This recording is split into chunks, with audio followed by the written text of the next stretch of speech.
এরা সারা জীবন প্রচার করে রাসূলুল্লাহ রেখে গেছেন কোরআন এবং সুন্নাহ। প্রত্যেকটা মৌলবীর মুখে এই কথা শুনবেন, কিন্তু কোনোদিন শুনবেন না যে রাসূলুল্লাহ দুইটা জিনিস রেখে গেছে, একটা হচ্ছে কোরআন আর একটা হচ্ছে নবীজির আহলি বাইত। এই কথা এরা বলে না। কারণটা কি? এরা কুচক্রী উমাইয়াদের টাকা, দিনার দিরহাম দ্বারা, এদের দ্বারা প্রতিষ্ঠিত নামদারি সুন্নিয়ত।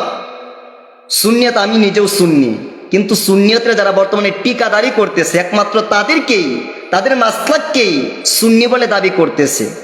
এরা ওই কুচক্রী উমাইয়াদের এই যে ডলার, দিরহাম, দিনার এগুলার গোলাম। হয়তো ওদের নিয়তের সমস্যা, নয়তো কোনোদিন কখনো ওরা আমাকে ট্যাগ দিচ্ছে। কি ট্যাগ? আপনি অমুক সম্পর্কে অমুক মন্তব্য করেছেন, যখন করেছিলাম তখন প্রতিবাদ করেন নাই।